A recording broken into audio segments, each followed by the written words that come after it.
8 minutos más o menos, ¿de acuerdo? Bueno, muy buenos días a todos. Mi nombre es Justin Plata, soy de la Universidad Privada Domingo Savio de Bolivia. El día de hoy vamos a traerles un tema que se mueve, por supuesto, en el fenómeno del litigio climático, del cambio climático, con una figura que es bastante interesante en la esfera judicial, que es hablar de litigio con carácter climático.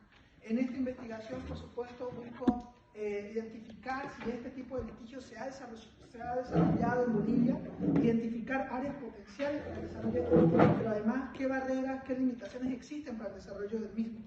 Entonces, primero es necesario saber qué es el litigio climático. Primero es que busca abordar los impactos del cambio climático a través de los tribunales de justicia. Entonces busca responsabilizar a los gobiernos, ya sean empresas estatales o privadas, por contribuciones de gases de efecto invernadero. Pueden ser por dos tipos, o sea, acciones o omisiones. Acciones, desarrollar actividades concretas que produzcan gases de efecto invernadero, que vulneran, por supuesto, derechos humanos, el medio ambiente sano, y omisión cuando en sus responsabilidades de adaptación y mitigación para el cambio climático, pues no la hacen. Algunas de las estadísticas a nivel global de los litigios de carácter climático, vemos que desde 2003 y 2004 se ha ido para arriba, donde tenemos un auge en el año 2021 y desde el 2015, que es donde se da el Acuerdo de París, ha ido mucho más subiendo los casos de litigio climático, pero esto es alrededor del mundo.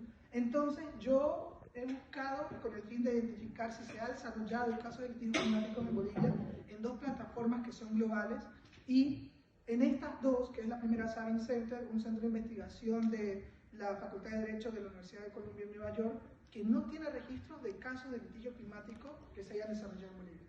Entonces, bueno, busco otra plataforma que haga seguimiento a estos tipos de casos, y tenemos la plataforma latinoamericana que se enfoca también en litigios climáticos y tampoco tiene registros. Entonces, en ahí yo me pongo a pensar si realmente en Bolivia no hay casos de litigio climático, o es que estas plataformas no hacen seguimiento a los tribunales y ver casos que se hayan dado. Entonces, me identifico que evidentemente no hay como tal una consolidación de un litigio climático en los tribunales bolivianos, en el sentido de que muchas veces se quedan en la superficialidad. La esencia de un litigio climático es que en la fundamentación, en la alegación del caso en concreto, yo debo argumentar con una visión global. Es decir, si en este caso una acción popular que es presentada por comunidades de Tarija, demandada contra una empresa estatal que es YPFB, Yacimientos Petrolíferos, estas comunidades alegaban que esta empresa estaba haciendo perforaciones en áreas protegidas, pero además estaban haciendo un manejo del plan de manejo con el fin de reducir las exigencias que se le exigen a estas empresas en cuanto a prevención y mitigación. Entonces, estas comunidades alegan, entre la vulneración de derechos medio ambiente sano, también alegan que se están obviando estudios técnicos sobre el cambio climático. Entonces, solo eso es lo que llega a decir, no profundiza en esto. Entonces, identificamos que se mantiene en la superficialidad. La esencia del litigio climático es que tenga respaldo científico, que nos diga los argumentos de por qué es necesario los estudios técnicos sobre el cambio climático. Entonces, es por eso que no se han identificado casos concretos de litigio climático en Bolivia, cuando tenemos áreas potenciales para este desarrollo de este tipo de litigio: deforestación, contaminación atmosférica y la minería, que es ilegal, por supuesto, que es lo que más aún. En cuanto a la legislación nacional, la Constitución Política del Estado de 2009 de Bolivia reconoce derechos medio ambiente sano con el carácter intergeneracional. El artículo 34 da un poderoso y amplio de legitimación activa, porque una persona individual o representación de una colectividad puede tomar acciones legales en defensa del medio ambiente, y el artículo 135, que es la acción popular, que esta acción constitucional es ideal para la defensa de derechos colectivos, más aún por acción o omisión de responsabilidades. Legislación internacional. Estos son los tres ejes esenciales para el desarrollo de un litigio climático. Instrumentos internacionales en materia de derechos humanos, en el sentido que las consecuencias del cambio climático, por supuesto, repercuten en las vidas humanas, vulnerando derechos humanos.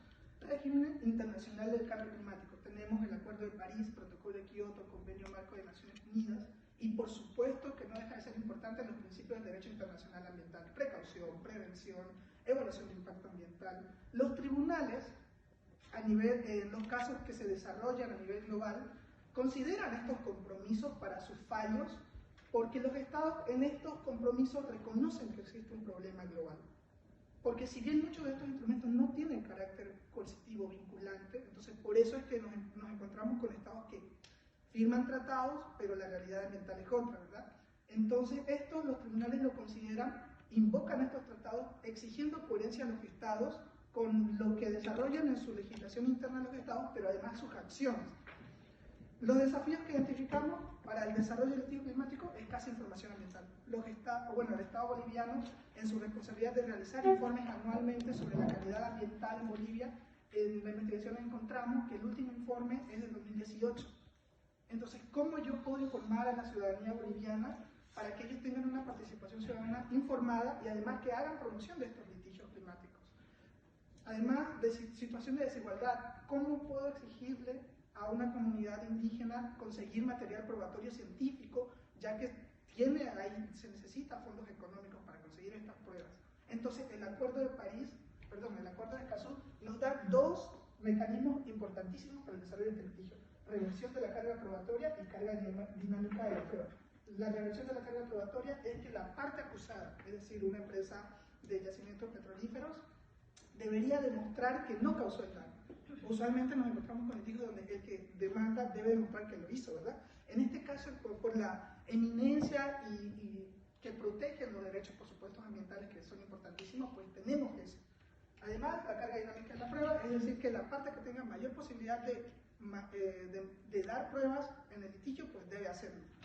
Y conclusión, tenemos primero que el desarrollo del litigio climático en Bolivia, por supuesto, que ofrece una oportunidad más para impulsar las acciones concretas, porque los fallos de los tribunales nos permite darle coercibilidad a esos tratados que han hecho los estados. Segundo, el litigio climático nos recuerda que el cambio climático no es solo un fenómeno ambiental, sino que también es un problema de justicia social y equidad. Si no tenemos el desarrollo de este tipo de litigios climáticos, pues sigue aumentando la desproporción de las consecuencias, es decir, grupos que van a sufrir más cuando nos enfrentemos a las consecuencias del cambio climático. Entonces el Estado debe trabajar en la adaptabilidad y en la mitigación. Y por supuesto estar tal vez en Bolivia más cerca de aquella conciencia expansiva que se ha demostrado en todo el mundo, el desarrollo de este tipo de litigio, y por supuesto estar cerca de esta justicia climática. Muchísimas gracias.